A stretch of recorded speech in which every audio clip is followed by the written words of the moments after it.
Bill Gates famously once said how if you're born poor, it's not your fault. But if you die poor, it's totally your fault. Now, with over 1,700 millionaires being made every day in US alone, according to Fortune, the question is why are people still struggling? And what are the mistakes, the thoughts and the beliefs that they're having that's keeping them poor? Well, in today's video insider, this is what I'm going to be revealing to you today, as I'll be breaking down the 5 signs you'll never be rich. So make sure to pay close attention to every single one of these signs, because this may be the very blockage you're having right now that's keeping you from creating the life you truly want. So make sure to pay close attention, and without further ado, let's go on to the first sign, which is you blame others. I hear this all the time from broke people out there. They say, Tim, you don't understand. I can't get results because I'm too old, I'm too young. It's my country, it's my government, it's my parents. They put blame on everybody else apart from themselves. You know, there's a great quote that went on lines of how 2 men sat behind bars. One saw stars, the other saw mud. The question is right now is where is your focus going? Because depending on what you're really focusing on in life, you're going to begin to see more of it. And if you are putting focus on others and waiting for them to change, good luck on living your life, because you're going to struggle. You see, in psychology, we talk about something that's called self-serving bias. And researchers basically discovered how many of us will take the credit for ourselves if things are going good, but we lay blame on circumstances when things go bad. Yes, I understand blaming others is easy. Yes, blaming others may protect your insecurity and ego, but if you don't stop blaming others for your misfortune, you can never take the personal responsibility and become the captain of your own ship, meaning you can never steer it in the direction you want to go in life. So you got to be willing to take full ownership and realize it's entirely your fault. If you aren't proud, or if you haven't got yourself to where you want to be, realize it's your fault. You got yourself here, and now you got to get yourself out. So let's make it happen and take full ownership. Let's go on to the second sign, which is you justify why money isn't important. Let me put this bluntly. Anyone who says that money isn't important doesn't have any. You see, whatever beliefs you got right now in regards to money is either drawing it closer towards you or away from you. The question is, what are your beliefs right now? Because rich people understand the importance of money and the place it has in our society. On the other hand, poor people validate their poor thinking by using irrelevant comparisons. No thought lives in your head rent-free. You end up paying for every negative thought as well as your beliefs right now. And as you're growing up, it's very likely you believe these negative statements that the society told you to believe, such as money is the root of all evil, rich people are greedy.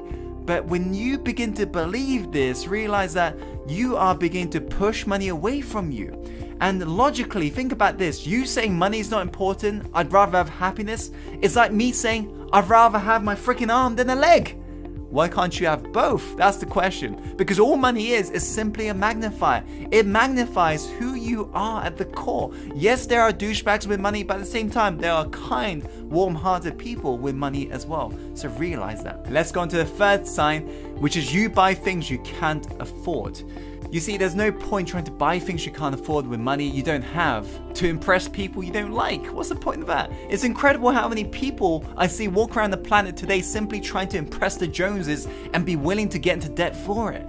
So next time you receive a lump of cash, resist that urge to splash out on something such as a trendy piece of clothing and a new gadget. Yes, the instant gratification may feel good, you may feel special, but in reality, the typical millionaire isn't all Hollywood glitz and glamour. Many live below their means, investing and budgeting money diligently and spending it intelligently, and they only treat themselves if they can actually afford it. If you consistently follow these standards, you too can become rich. So to sum up, spend less time impressing others and more time in impressing yourself. Be willing to put in the work and energy to climb the mountain so you can see the world, not so the world can see you. The aim, my friend, is to be rich, not to look rich. Now let's go on to the fourth sign, which is you've got a scarcity mindset. You cannot accumulate wealth if you view money and if you view life in general with a scarcity mindset. If you believe there's limited amount of money, if you believe when you sell something to someone and you're taking money from them and you believe they're not going to be able to get that back, if you approach life with a scarcity mindset, you cannot accumulate wealth. All affluence really means, the literal meaning is abundant flow. And it doesn't mean having things at all. So you've got to be willing to create the consciousness that invites the abundant flow. The moment you create that consciousness, that's when you begin to accumulate wealth. This is how truly wealthy people remain wealthy, because they approach life with abundant flow mindset. They got the consciousness that attract more wealth.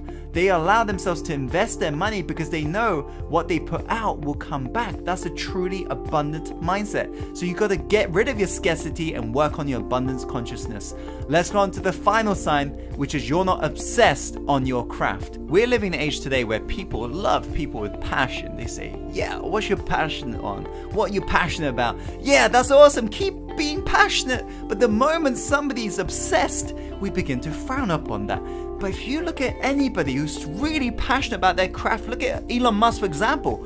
They are freaking obsessed. They're possessed about their craft. They're willing to do whatever it takes to commit to mastery and be willing to make the mission a reality. But we frown upon that. Give me obsession over intelligence any day, because I'll be more successful when I'm consistent with my effort. It doesn't matter in this day and age whether or not you're intelligent. It matters whether or not you're consistent with your actions. And consistency comes from sheer obsession towards your craft. So find what you truly love to do. Yes, find that passion, but be willing to get obsessed over it. Be willing to be obsessed on the marketing that product, selling that product, getting out to our marketplace. Be obsessed with your craft, because if you aren't, you'll never be rich in your life. These are the 5 signs you'll never be rich. I hope you found today's video helpful. If you have, be sure to click that like button and share this video with your friends and loved ones who need to hear this message right now, because life is all about paying it forwards. So be sure to pay it forwards to them. And comment below in regards to any feedback, questions you may have.